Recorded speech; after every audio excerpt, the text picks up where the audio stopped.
Hey, welcome back to the Racking Focus podcast. I'm Josiah Blizzard. And I'm John Doyle, and we're here at the AMC Theater in Plymouth Meeting again to see The Kitchen. The Kitchen, starring Melissa McCarthy, Tiffany Haddish, and Elizabeth Moss. 2 out of 3 who are primarily comedic actresses. So I'm excited to see how they do in a serious role. John, I want to know, what is your favorite or one of your favorite gangster films? I'm glad you said one of, because that sucks. The Godfather is probably the greatest gangster film, but I said this to you before, Once Upon a Time in America, not Hollywood, but America, is one of the greatest gangster films ever made of all time. You got to watch it. I'm super interested to see how they handle the all-woman cast. It's great to have a woman director in charge at the helm of this. So I'm excited to see how they do that, especially with the impending Irishman, which we're going to be watching. Excited about that. So cool. Well, let's go in and we'll catch up with you in just a second. Great. See ya. You're listening to the Racking Focus podcast.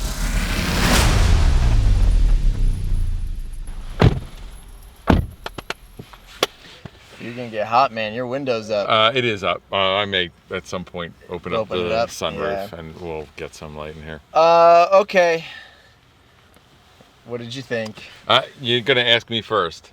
I am gonna ask you first. My first response is gonna be that it is clearly a comic book movie. Fair enough. That's really the first thing that I would say, that it's a comic book movie. That isn't a slam, but coming into it thinking I'm going to see a gangster film, I saw a gangster film through the vessel of a graphic novel from Vertigo. Right. Did it feel like you were watching a graphic novel though? Yeah, absolutely. It did. I don't read graphic novels really all that much. So yeah, it has there's a style to these. In fact, graphic novels as a whole, but Vertigo graphic novels in particular, there's a style to the way the story is presented and visual imagery that almost immediately I was like, oh, I remember this is a Vertigo book. And it looks like a Vertigo book. Okay, yeah. What do you think? I really did not enjoy the movie. Multiple times I found myself thinking, man, this might be good if Fincher was directing this, or if even you talk about like the guy who does gangster movies, Scorsese, directing something like this, and it all of a sudden goes from an hour and 40-minute movie to a 2 hour and 48-minute movie. But that extra hour and 10 minutes has a far larger story. Characters actually exist for a reason, more than just common popping into like 3 scenes, only to fulfill this purpose of tension between. There's spoilers, by the way. Spoilers. Right. Spoilers for The Kitchen. If you, there's spoilers. I don't know. It felt like an incomplete mess to me a little bit, and that this film would have probably been much better if it was longer and had an experienced seasoned director behind it. I think that your comment about the director is really a thing that came through my head about 2/3 the way through, where I was seeing, reverse shot as the basic technique. Yep. Some very, very simple cinematic techniques. It doesn't mean, yes, let me just finish that. Yeah. And so, there was nothing about the direction that was horrible, but it was simply, it was inexperience. It was a new director working. Yeah, there was nothing wrong with the direction, but coming off of watching Tarantino and Lulu Wang doing The Farewell, 2 incredible movies, and then you come into this and it's like, this is definitely not on par with those films, Well, you remember I talked to you about like the splash page thing in Endgame? There's no question in my mind that if we go to the graphic novel, which I will probably do over the weekend, that you will see actual panels frames on the screen. From this, right? There was some composition in non-dialogue or in what I'd call like panel-based images that were quite beautiful. That moment at the end when we have the reverse shot and we see all the folks lined up behind Melissa McCarthy. Yep. But there's a guy holding a sledgehammer. It's comic book imagery straight up. Those frozen comic book panels we see in the advertising for this film and we see in the credits at the end are all images that fall into that same category. I can see the comic book image of the leg sticking out of the tub. Those are really clearly comic book images for me. And there was a moment where there was a straight above shot, like a down shot of the car. And like every time I say one of those, you're going to recognize it as a well-composed shot. Yes, and there's a problem with that because it doesn't match the rest of the cinematography for the film. That's my point. Yeah. That you can see this director would have been better served not using the comic book imagery, or a stronger director would have been well served using the comic book imagery. But the comic book imagery, which is done by people who understand composition, undercut some of her authority as a filmmaker. Yeah, I think that's true. There's just issues with it, and my thought on this movie would be better with a different director, a more experienced director, somebody who is stylized in their approach, like Scorsese or like David. I think Fincher would kill this movie. I think he would he would just go crazy with it probably, because he has this weird distinct style of shooting that I think would really benefit this story. Perhaps, right, and the imagery that's already encapsulated in existence, in the story. right? Yeah, right. The other thing about the graphic novel stuff that reflects on something you just said is graphic novels utilize efficiency of character. The thing that happens in Game of Thrones or whatever, any TV show where they're trying to slice away money, and they start taking from a book and they're getting rid of characters and they use efficiency of character. The same thing happens to Walking Dead. Yes, yeah. Graphic novels do that by their nature. Right. You're telling a story in a simple way, and some of what you're experiencing as the choppiness of the story, and some of the places where character didn't feel, rooted, or there wasn't some strong development underneath. Yeah. Those are things that are probably very functional in a graphic novel that don't function as well in the cinematic experiences. And so I kept thinking to myself, again, knowing it's a graphic novel, there's efficiency here. I can see that we need one guy to be the heavy. Yeah. We need one guy to be we need each character to be a certain role to match. Because graphic novels, to some great extent, good graphic novels, and Vertigo graphic novels in particular as a style, the DC Vertigo titles, there's a metaphor to them. There's a magical realism. There's a storytelling technique that we see over and over and over again. And I saw that present, and that also may not have served a first-time director well. Right.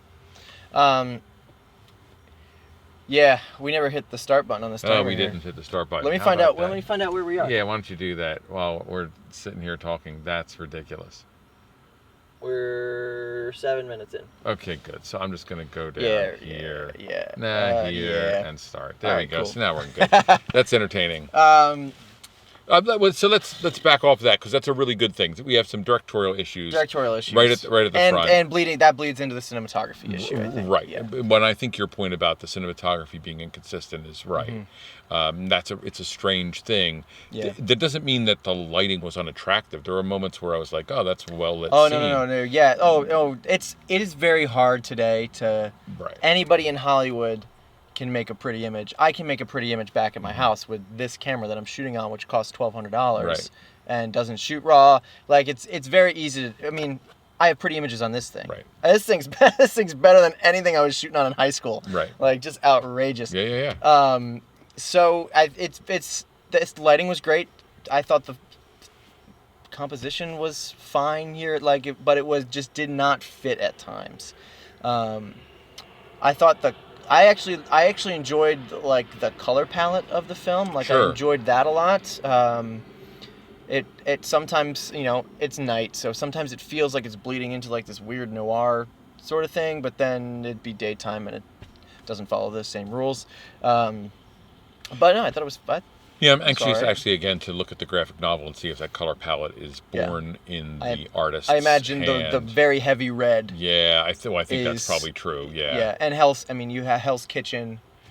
That's the color that comes to mind. And even when I'm thinking of I immediately associate Hell's Kitchen with Daredevil. Right. And Daredevil wears a red suit. Right. So it's there's just this color palette that comes along with Hell's Kitchen when you think of Hell's Kitchen. Plus it being hot. You think of hell and kitchen together.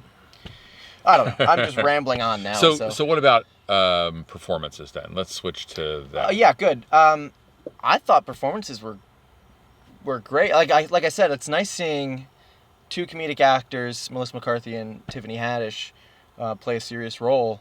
Especially Melissa McCarthy, who's just, for some reason, every time I don't like watching her normally because I feel she's typecast as this overweight, butt of the joke comedic actress, playing herself in every movie. And so when she plays a role like this, I get really excited to see what she can actually do. And when she's given like an actual role and not directed by her husband, right. It's nice to see. So I thought she did a great job. I wish Domhnall Gleeson was in the movie more. For some reason, for me, when he came in, things got a little bit more exciting to watch. He's an interesting actor, right? Yeah. He's very, very compelling. Yeah. I thought that he and Elizabeth Moss's relationship, and I thought that their moments were really strong across the board. Yeah. Moss is, she's a fascinating actress, right? She's subtle and yet broad, and everything she does feels like grounded. That was the word I was gonna say. Yeah, and her arc was, I thought, the best arc of the whole piece. Obviously going from very extreme pushover to like the complete opposite end of the spectrum. And they threw out that she got shot. This is the other issue I have. I'm sorry, I'm dwelling on negatives here. You should do what you have to do. I thought it was very predictable, the film as a whole. Yeah. I'm like, she's gonna get shot. Like yeah, there's 100%. There's the scene where they're talking about where they're in the positive, right? And they're at the side of the bed, and it's before they've gotten in the bed when they're deciding to consummate their relationship in a way that is family oriented, right? To build family, right? And the camera work is telling us that they're about to get shot. Yeah, something bad's going to happen. And then it doesn't happen, yeah. Which means that they're in even more trouble. Yeah. There was no bump in that. And when what happens to her happens, that it was telegraphed pretty hard. Yeah. I think so. She was the most compelling of the three. Yep. And that's partly because Moss is so good. Although McCarthy, I thought, did a really extraordinarily nice job. I thought they were all great. The big bump, the hard bump for the character development is the bump between husbands disappearing and they're competent. They moved very quickly through that. That, again, felt like this comic book efficiency where we're getting to the real story. It would be almost like in a comic, the first 8 minutes of this film are the prologue. Yeah, right. And chapter one starts is in the other place. Yeah. And that's certainly what it felt like. I felt like all of them were moved very quickly from A to B. Then B through the rest was a nice, steady pace. Well, this film, I would bet that if we went into, I don't know if you've ever, this is something that I was taught in film school, it's called the Blake Snyder beat sheet. And Blake Snyder, who has passed away now, but he's written 2 books called Save the Cat and Save the Cat Goes to the Movies or something like that. And it's just the Save the Cat moment is just a general beat, right? I believe Alien, for one, right? You have this cat, right? Which I just talked about. Yeah, so you save the cat, and all of a sudden, that is your hero, becomes the good guy, you're rooting for that person. Right, and the stakes change in a way. You're rooting for, you're emotionally connected. And that's part of the reason why you love Brad Pitt role in Once Upon a Time in Hollywood, because he treats his dog well. Yep. All of a sudden, you're like, that's a dog person, he loves his dog, I'm going to love this guy. Yeah. So, anyway, he has this entire beat sheet, and it's to help screenwriters write their films based on these stereotypical beats. And it's great as a beginning screenwriter, you're learning what needs to go into the film, and then obviously you have directors, as you become more experienced, you just kind of like, we're not going to do this, we're going to flip this on its head a little bit, but you got to know the rules before you can break them. Right. This was like, I would guarantee if I went through on the beat sheet and was like, opening image, exciting incident, break into 2, fun and game section for him. We're collecting money. It's a little montage. We're dancing, killing people. Right? Yes, Partying, exactly. I was like, we are halfway through the movie. Yeah, like, and so much fun. Like, to be honest, that dancing sequence was fantastic. Yeah. Great. Yeah, full of joy, clear character, actors doing work, but it's not surprising. When I see a montage like that, and I know I'm in Act 2, I'm like, okay, we are halfway through this film. This is the fun and game section. We've been going up on this trajectory. Now we should be doing this, and we should be going down. And a lot of bad things should happen for our characters for the second half of this act. And then they need to make a decision before they break into 3, and it goes in whatever direction it needs to. It took a while for it to actually decrease. Like the negativity took a long time for it to come back in. Bad things didn't happen for like a solid 30 minutes, it felt like. So and that brings up pacing for me. And pacing felt slow. And you told me at the beginning before we went in, I expected this movie to be over 2 hours. And you're like, no, it's only 1 hour 40. And I was like, really? So this felt longer than 1 hour 40 to me. And, I think you said earlier it could have benefited from being longer, and I think that's really true. Mm-hmm. Depth, like more scene between each of our main characters and a third party. Yeah. You saw Haddish with her mother, right? Yeah. Would have been interesting to see some more of that. There wasn't enough struggle or pushback or conflict. They introduced the FBI at the beginning, but the feds don't do anything. Right, but that's, again, a comic book efficiency. The feds are there at the beginning to be plot-driven action at the end. Right. Because for the comic, this is metaphor, it's panel-based entertainment, and that's about not having some of that depth underneath. Yeah. It's very seldom do we find in graphic novels where we get all those different layers. And movies suffer, like Road to Perdition, another movie that actually is not too bad, right? Suffers from that same thing. So, I think that pacing's an issue because transferring panels to it's a shame. You should, again, like an experienced director should see that and be able to take that to, okay, we're missing things that need to be in this film. We need to make our own content. We can't rely solely on. I wonder how much of this is taken page by page from this comic. How much is added on their own, right? Or how much could be added. Like the film kind of just ends for me, right? I expected more to happen when they walked out for some reason. I did not expect it to just drop off. Yeah, whatever the arc the film is taking, it's completed the arc in itself. And, I would have preferred a Tarantino-esque ending of everybody getting shot up and dying. I thought we were headed that direction. That also felt like a graphic novel activity. And the movie Wanted, right? It's another graphic novel adaptation. We can curve that bullet. This same thing, it suffers from so many of the same structural problems. It's funny, I've only seen Act 3 of that film, so it means nothing to me. Oh yeah, you should watch all 3 acts because you'll see the comparison. Right. And I mean, I can rattle off those graphic novel movies.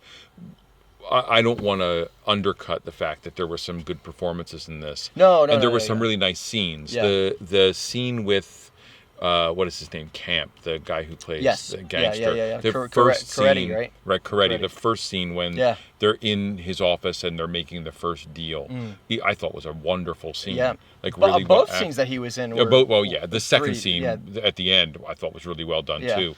And McCarthy's holding her own, right? Yeah. The issue of in Coretti's wife, nice moments, all these nice acting beats or human beats, but when we talk about the arc and pacing of the whole piece, it has some difficulty. So what this director Andrea, what is her name? She wrote Straight Outta Compton, right? She was a writer on Straight Outta Compton. I don't know if she wrote it straight out.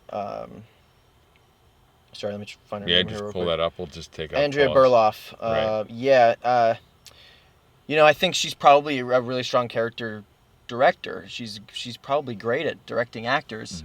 It's where she's suffering is in the actual creative directorial cinematography and pacing and writing and all that stuff. Like the writing's not bad. Again, you come off of Tarantino and you come off of The Farewell, which is such strong dialogue. This could be witty. This could be witty dialogue that's in this. But again, I don't know what's taken right out of the graphic novel. I don't know what is added. I don't know what's not added. I'm almost definitively I'll have this watched by the time or read by the time we get. Do you own it? I don't own it, but I have access to some site. Because just as a comic book reader, and I'm going to go see if it's on the site, and if it's on the site, I'll read it. Cool.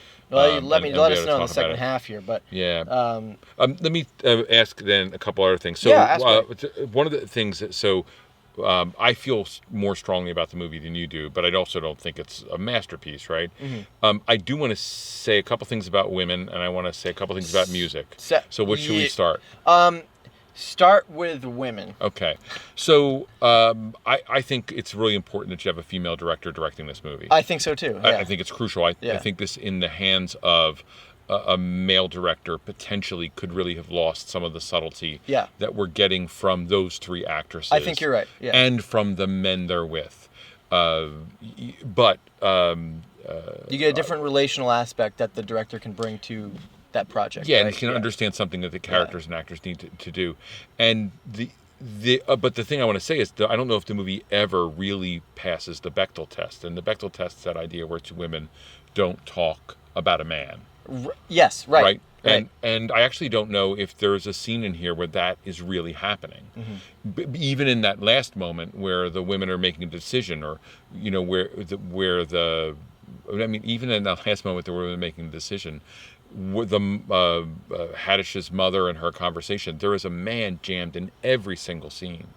And so as much as it feels feminist, and there's a lot of feminism to it, and I don't discount the value of women watching this movie and having the experience, I don't know if it ever rises to the point where it's standing out and letting this be a movie that's about women, which The Farewell did brilliantly. Right?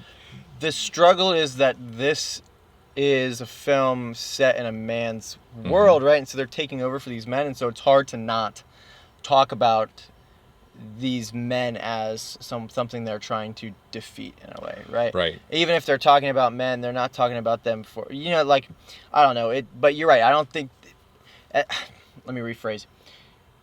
Part of the reason I felt so bad about enjoying when Domhnall Gleeson came in was because I thought he made the entire project more interesting. And when he came in, I was like, I don't know. I'm wondering if these actresses are going to be able to carry this movie without a man in here. And I think the film would obviously have suffered without Gleeson or without Camp, And Gleeson's certainly the gimmick character, right? Like his role is he comes out of nowhere with almost no backstory. He's cool as shit. Yeah. And he walks out with clarity and with ultimately no connection to any of the rest He's of the a transitional person, right? He's just to get characters from A to B. He's to get Claire out of her house. But he's also to be cool. And so is Camp. Yeah. Those characters are definitively characters that, as we read a comic book, we're experiencing the cool character, that interesting figure that fits into the world, that not the lead, because if he was the lead, this movie would suffer substantially. Yeah. And the same thing, if it was Camp was the lead, this movie would be less interesting. Right. They're just sprinkled in there just enough to make you really enjoy reading scenes that they're in. That's exactly right. And for Moss, I actually think Moss's character stands on her own really well. I thought the scene where she gets punched and does the shooting was really strong. Yeah. I think her conversations with Gleeson... I loved every scene she was in. I loved. And it was... Her conversations with Gleeson weren't about Gleeson being... No. They were about her. And the movie does consistently allow the women to be their own persons, right? But I don't know if they ever stop talking about men. Right. And that's the thing. I don't know whether it's important, but it's at least worth noting. Yeah, for sure. All right, talk about music. Yeah, so I'm tired of hearing The Chain. I'm just going to say, like... Dude, as a filmmaker, I'm tired of hearing The Chain. I literally yesterday... Barracuda, tired of hearing Barracuda. I literally watched yesterday on YouTube the 10 most overplayed songs in film ever. None of these songs that were played in this movie were on that list, but they all should have been. Oh, The Chain, with no question. Yeah, they all should have been on that list. It was in the movie twice. Was it really? It's credited twice. The reason I stayed through the entire credits, and I do anyway, because I care about... people's names need to be read.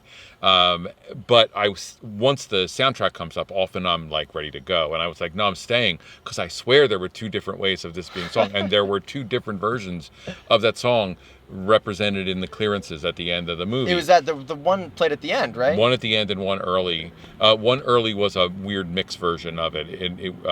But yeah, so it's in there twice. Clearly it was their mantra for... they're gonna break the chain. Right? But goodness gracious, like all we do is hear that song, and it may be more thematically appropriate to this film than to Guardians of the Galaxy. But it sort of worked in Guardians of the Galaxy really well. I understand they were trying to keep it all very 70s music. Like every song came before 1978, yeah, absolutely. Right? So they were trying to keep it, which I like, because I really hate when movies are like set in the Wild West back in the 1800s, and all of a sudden you're hearing Jay-Z come on and it's hip hop, and you're just like this feels really weird. But yeah, you're right. It's all of the songs in that film felt and it very doesn't, overplayed. Right. And it doesn't cliche mean almost. I'm going to not block the camera. It doesn't mean that I think that cliche may be the right language. You may have said the right thing. It may not. They may work from a directorial standpoint. They may be a good choice for the moment. Right. But there's that other thing we have to worry about, and that is whether or not the audience experience works. Right. And so, what will the audience think? Will they say, "Oh, this song again"? Will it pull them out? Yeah. Or will they remember something else? It does well, for me, like I'm thinking about, I hear the chain, and I'm thinking about Guardians of the Galaxy. That in that particular show had an impact on me. Yeah. Or in that movie. When I hear Barracuda, I'm just not. And James Gunn's power of utilizing that music in those two films. Well, yeah. Well, really is something. It works because of Peter Quill being this guy whose only connection to his mother is through this music. Mm-hmm. And so it doesn't matter what song they play in that film. It's a emotional response for him to his mom, right? So it doesn't matter. It doesn't take you out of the film because it's an energizing thing for him. It's part of his character. Yeah, and they may have set the stage for this too. That first Guardians may have set the stage for this, like really focus on using referential language or referential music. Like we talk about the Tarantino film and how it's as much music as it is commercials, right? There's reference all through it. I thought the music. But Tarantino can pick a random song that still relates to him, that's meaningful to him. But isn't a song we know. But isn't a song we're going to be like, I've heard this song 100 times. It's a song like, I've heard this song, I've never heard it in a film, and this is kind of fun. Yeah, that's right. So what I would say is, inexperience in those song choices also undercut some of what might have been really strong impact in the film. We should rate, because Bell is wrong, and we're going to run out of space. Let's rate. You can go first. Yours will be higher than mine. Yeah, I'm sure it is. So I'm going to give this a 6 or a 7. Probably, that's about where I'm going to sit. And I don't want to damage the experience of the film for an audience by virtue of the fact that the director's inexperienced. I've seen bad direction. This isn't bad direction. No. It's just not good direction. Right. And I think the acting's pretty strong across the board. So I enjoyed it as I enjoyed the experience. I felt like it needed to be longer and richer, and I saw the mask of the comic. So I think I'm going to end up at a 6. I think that's where I'm going to end up. I'm going to throw it down to like a 4 to a 5, closer to a 4 than a 5, I think, because I feel like it's a jumbled mess. I feel like it could do another pass through in editing. I feel like there's probably some stuff that's left on the cutting room floor that probably could be useful. And I feel like the writing is, I forgot it was a graphic novel. I didn't come in thinking this is a graphic novel. I even saw the DC thing and I just kind of forgot about it. Right. So I'm not basing this off of anything, source material, nothing. This is a film that was made, that was written and directed, and it deserves to be treated as its medium. So I'm going to forget that it's and good point. Graphic novel at all. This is still a movie, and it needs to abide by those rules. There's pacing issues. There's directorial issues. There's music issues. There's a whole bunch of things that could have been done a whole lot better. But like you said, performances were great. Thought some shots were beautiful. That's really the extent, I think, of where this goes. So. Yeah, we'll see. We'll see how I feel in a couple of days. Yeah, I think it's going to be interesting to look and see what we get for material from other sources. Yeah. So I'm fascinated. I think there's going to be a conversation about men and women, and I think Reddit is going to be chock full of that. Yeah. But yeah, let's see what we find out, and why don't we get out of here and get ready to go. Start that car. Cool.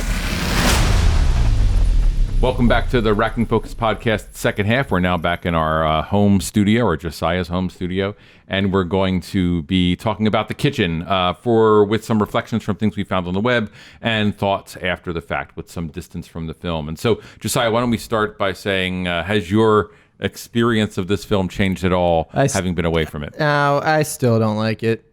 Yeah, it's just, I don't like it. Nothing's changed. I might like it less than I did. Really? Yeah, I mean, maybe it's only because I'm agreeing with what I've read online, and I'm like, yeah, this movie's just not that good, which is such a shame because of the cast. They did some heavy lifting, and they're just not getting rewarded for it. But maybe they will. I don't know. Maybe people will love their performances, and Tiffany Haddish and McCarthy will get other roles that aren't solely comedic. I don't know. Yeah, I feel like their work can be acknowledged without us having to say the film is good. We can say the acting's good in the film, and they're enjoyable and it's interesting to watch them do their work. But certainly we do not need to watch the whole movie in order to experience those acting parts, those roles.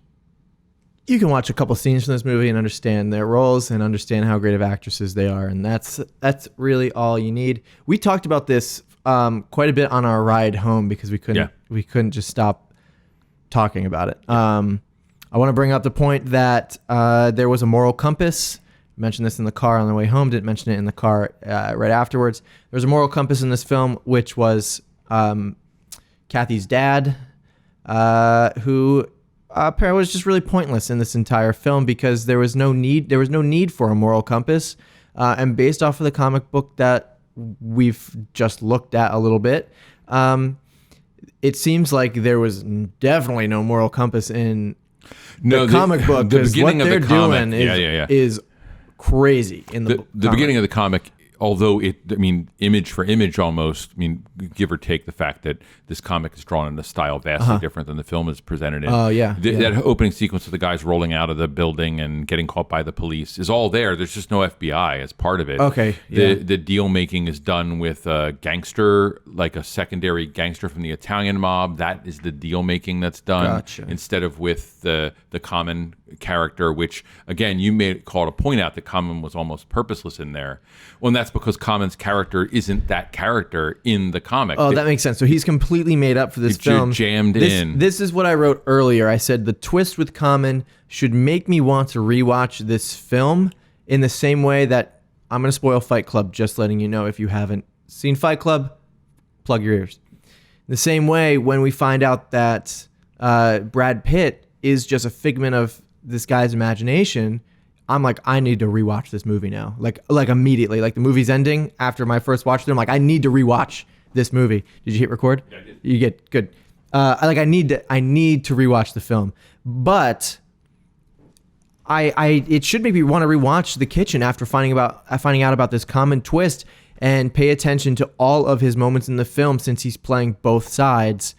But because they didn't seed anything or set that twist up at all, it completely falls flat and makes you say, really? That's a little bit of a cheap twist, right? Like it was just thrown in there for as a little punch, as like a little bit of an extra like spice or flavor on the film. Well, and they certainly are stealing that action, the action of the Ruby character, who's Angie in the comic, that character having a relationship outside of the girls, that is where betrayal takes place.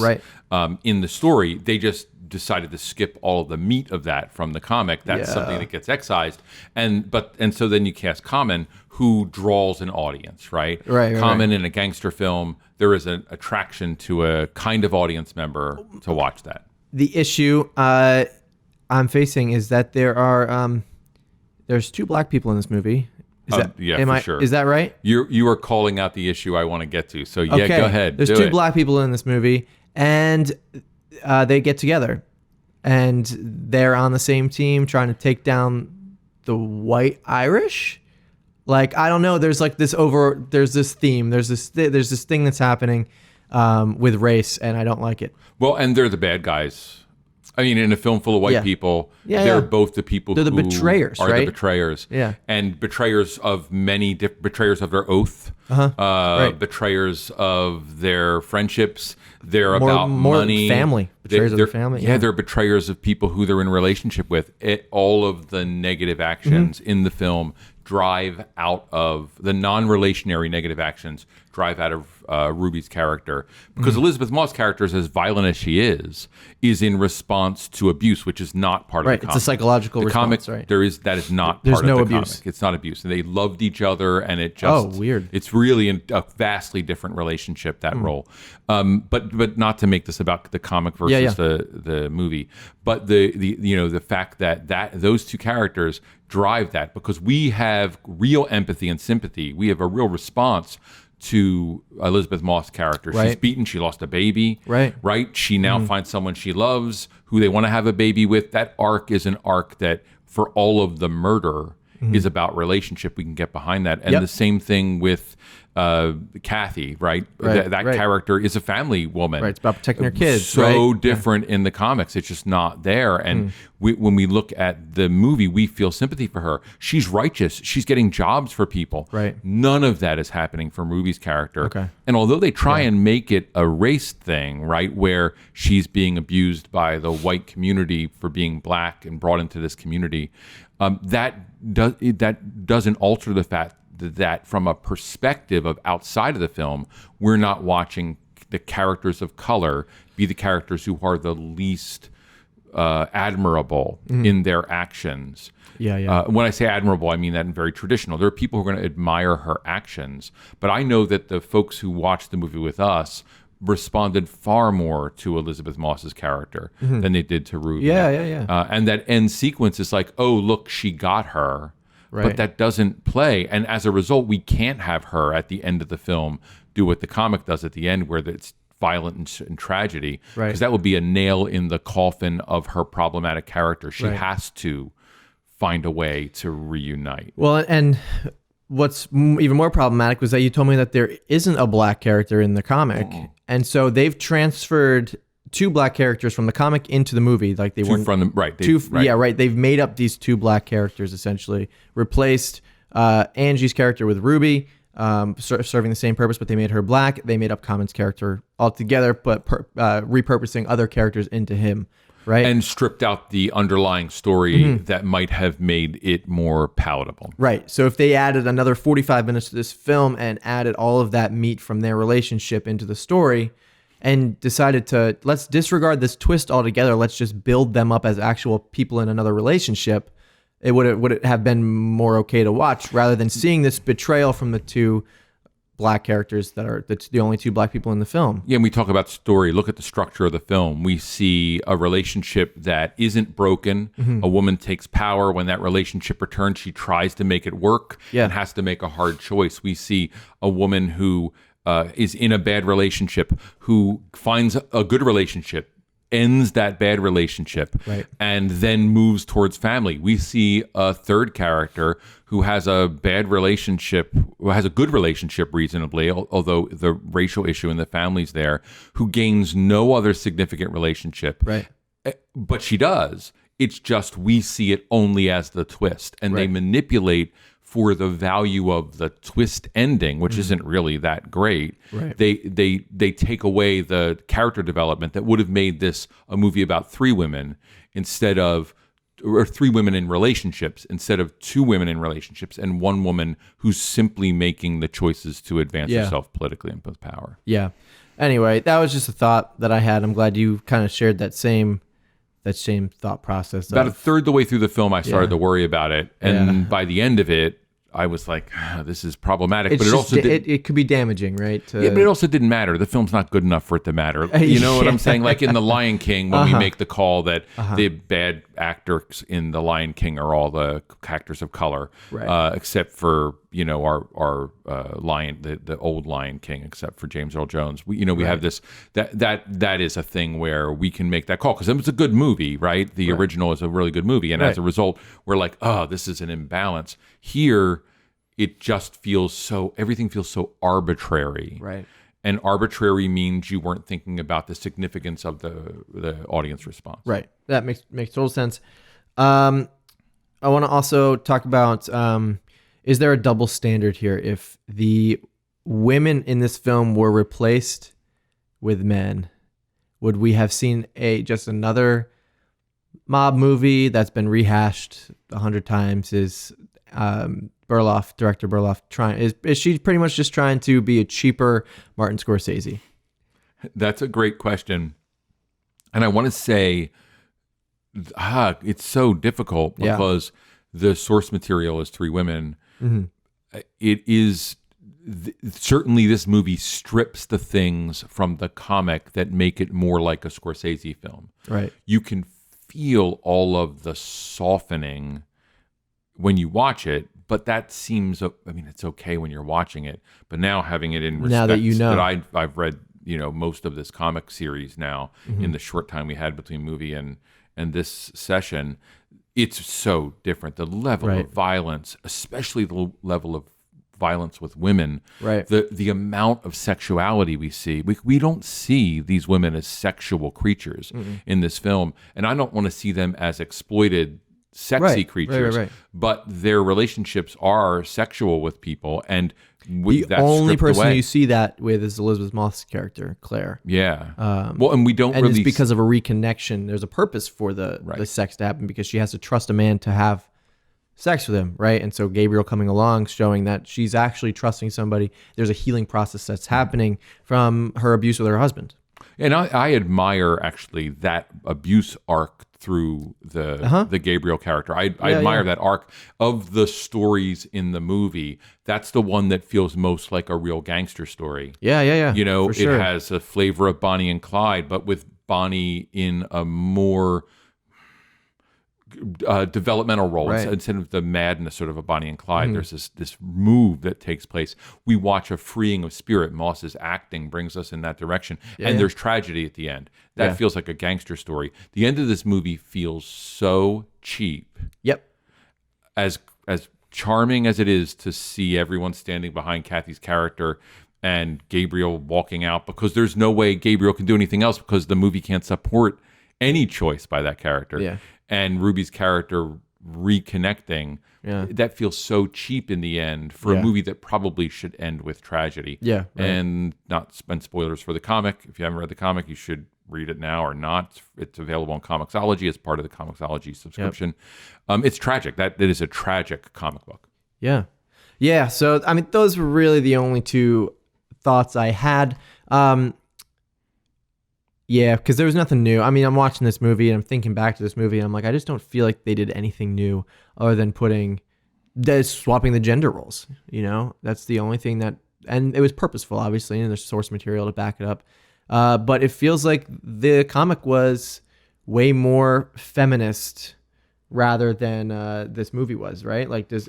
Yeah, and it's hard to say because it depends on what you want a movie about women to do. Right. As I say, like, this movie never really gets past the Bechdel test. Like, those are things that I would like to have seen it do. I'd like these women to talk about their lives. I need to learn about that as a man watching the movie. Right. We talked about cultural exchange when we talked about The Farewell. There's no cultural exchange here. No. At all. Not at all. And I thought that the presentation of the Jewish characters who exist in the comic too, they're much more antagonists in the comic. Here, they're stereotypes, right? Yeah, for sure. I'm going to read something here from the bustle.com. Great. The comic book series gets deep into how they change as they get more actively involved in the criminal life.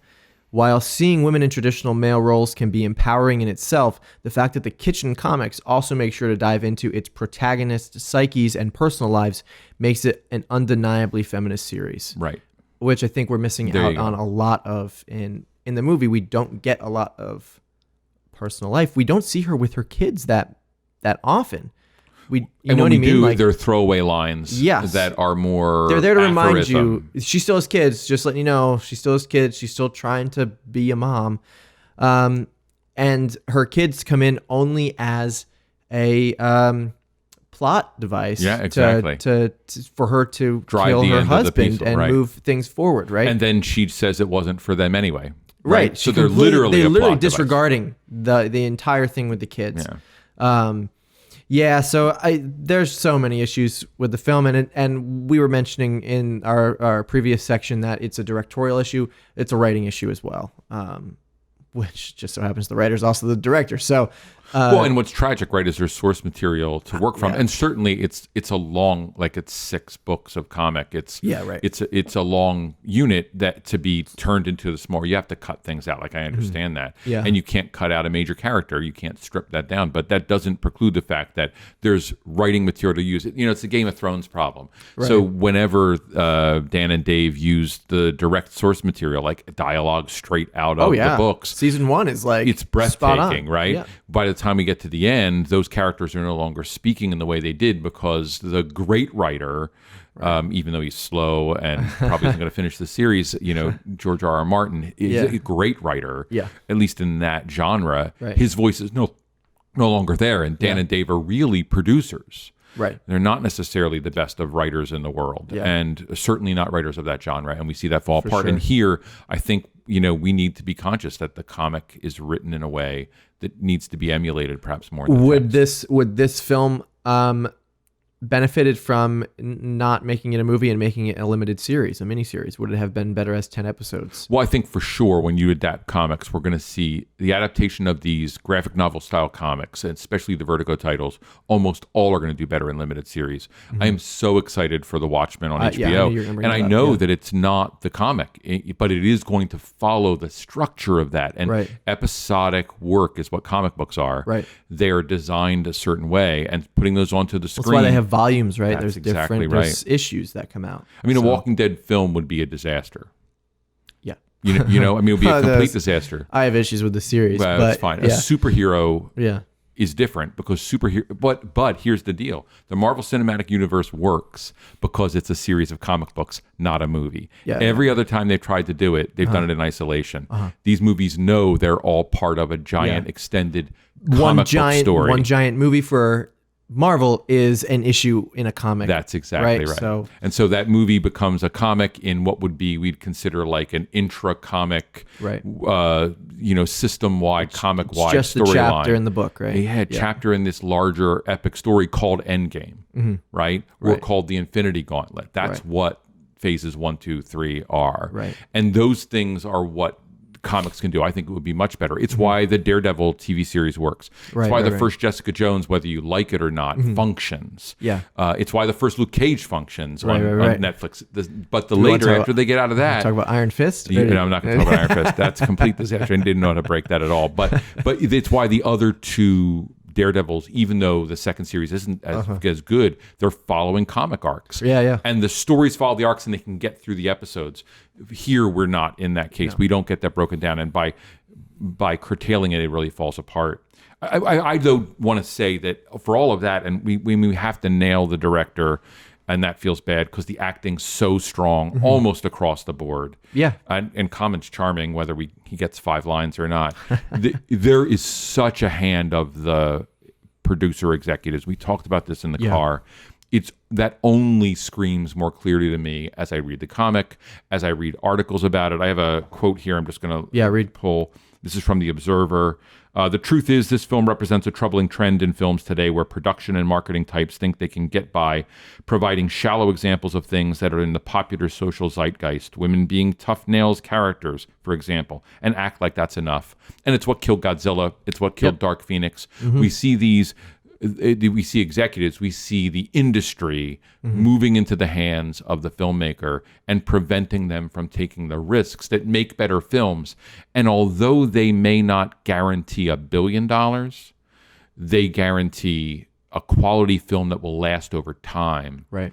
And this movie's not going to be one you watch unless you accidentally come upon it. Yeah, if it's on TV and you got nothing else to do, and that's what you're going to watch, right? Like it's why The Farewell works, because it stays in the hand of the writer director and not in the hands of the producer and executives, right? Like it. And we know there were changes requests, and they would have damaged what we saw. Absolutely.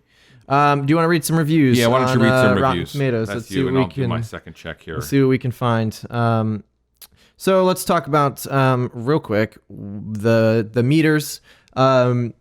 Audience has scored it at 67%. That's gone down a little bit in the last couple of days since we've seen the movie. And the critics have rated it 20%. Yeah. It is. That's lower than it was on. It's like 2% lower. Yeah, but it's lower. And coming into the movie, based on the trailer, I really thought this was gonna be a decent film. I thought this was gonna rate higher, at least into the 60s or something like that. But and scrolling through critics' reviews for The Kitchen, all on the front page here are rotten, down to I'm going to read the one review that is not rotten. Oh, let's hear that. It's got to load here. It looks like it's from IndieWire. Okay. Loading. It brought up a Trump thing. Why did it go to that? I don't know. Why did We're it go pausing right to here. that? So let's see if I can go back and find this. I clicked on full review, but it didn't go. All right, well, let's see. This is what she writes in just the little synopsis thing, not the full review. A profoundly troubling examination of the theocracy that wields power behind the scenes in Washington, D.C. Huh. Which has nothing to do with the movie. Nothing at all. That's fascinating. That's so weird. Yeah, the one positive not review is not about the movie. That's hilarious. I'm glad we did that live here, right while we're sitting. That's funny. Why don't you read an audience review if you can find a positive audience review in there? Find a positive one here. Let's see how long all right. Off the top, Yolanda. This was 19 minutes ago. Just letting you know. Loved this movie. It was good from the beginning to the end. That's their whole review.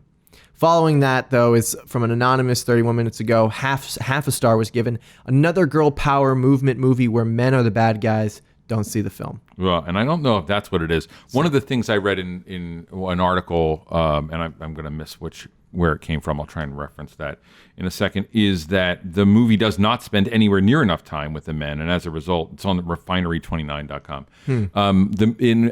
By not spending more time with the men, and certainly the male relationships, by not building those out, the men become stereotypes, and as a result, we don't get the richness of what it means to be a woman in that role. So the men are set off as foils, contrasting to that. Right.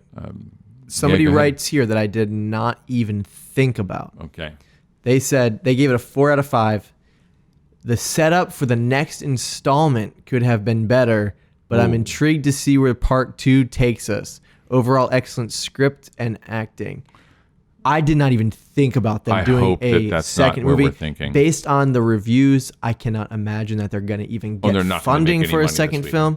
Yeah, they're not going to have any. They're not going to. I don't know who came in at the end of this weekend. We can probably check who's won the weekend, right, for box office on Box Office Mojo or something like that. But I can't imagine The Kitchen took the. Stole the show, but certainly it's not going to steal the show's second weekend. No, you're right. It legs sometimes are what we're looking at as opposed to that initial jump into the ring. If they can run the next week, this feels like it's not going to be able to do it. Where The Kitchen, that's what's funny about The Kitchen. It looked like it wasn't going to make it, and now like it's playing because people are going to see it. From a filmmaking perspective, I just want to step back and you go ahead and do your review. Scary Stories won the weekend. And that makes sense. Yep. It makes perfect sense. Mm-hmm. We're almost out of time. I want to make sure we just say that from a filmmaking perspective, we're really going after story, and it is the number one problem. And we've seen that consistently across the board. Yeah. But this movie also has that problematic lack of inventive, thoughtful standard of filmmaking. I was wrong. I'm sorry. Hobbs and Shaw won the weekend. Okay, all right. With Scary Stories following that, Lion King still in third. Woof. Dora. Dora's getting really good reviews, man. I just got to tell you, we probably have to see Dora. The Kitchen hit 7th. Yeah, that's hard. There is going to be no... it's not going to be out in 2 weeks. It won't be in a theater. No. And it's probably for the best. And it'll show up on HBO, like Rampage showed up on HBO. And people will watch it, and it will have a better life briefly when it returns, because sitting at home, you're going to be likely to watch it. When it hits HBO, and you got nothing else to watch, and you see that it's on this Netflix, movie with whatever. powerhouse actresses come on, you're going to watch it. And it's going to be a fine at-home film to drink a margarita with or whiskey or something. Whatever you need to drink. Yeah, whatever you need to drink to get through this film. So I will just say again, as I was ending out, that the filmmaking in this is problematic too, mm-hmm. and we're hitting story a lot, but there's a lot to say that's a problem in here. Yeah, and there is a lot of good, and that good is all in the hands of a group of actresses who do some really extraordinary work in what must be now, in reflection, particularly a particularly trying situation. Yeah. And so yeah, there you go. That's my thoughts. Cool. Why don't we wrap this up? Well, let's wrap it up. All right. Thank you guys for listening to this episode of the Racking Focus podcast. We desperately want you guys to review us on iTunes. Please leave us a 5-star review. And if you didn't like us, please leave that 5-star review anyway, and just maybe write in the review section what we could do better, why you didn't like us, etc., whatever you want to write there. But leave us that 5-star. It helps us get found and pushes us up on the iTunes ratings. And you should also find us on Twitter at PodFocus. You can find us on Instagram at Racking Focus Podcast. You can email us at rackingfocuspod@gmail.com. Please communicate with us. If you want to find out what we're watching on the Thursday, Friday, whatever night, and you're following us on Instagram, we go live. We say, hey, we're watching this movie. We're sitting in the car having trouble setting up because there's a storm brewing or whatever. And you can at least know what you might be able to comment on during the interim of a couple days while we set up for this second half. Yep. Lastly, we are in the process of putting together a website, a homepage where you can find all of our reviews, the podcast, maybe some blogs that we're writing, some mini-sodes that we're recording, and you can find a link to the Facebook group for the Racking Focus podcast, and we'll have a discussion in there. We want to get all of you listeners into one place or into one or two places maybe where we can just discuss and talk with you about movies and build a community around this podcast. Other than that, do you have anything else to add? I have nothing else to add. We thank you so much for watching. We'll be back next week with more. I don't know what the next movie is. But I don't know either, because we're in that weird August hiatus is a weird period. month. We do have mini-sodes coming out, so you can listen to those too. And if you have films you'd like us to watch, we're going to be sharing some of our own interesting thoughts, but we can add those in one of these gap times. And I think Sam's back editing this week, so we'll see how that goes. Perfect. Well, thank you guys for watching, and we will catch you in the next episode. Thanks for listening to the Racking Focus podcast.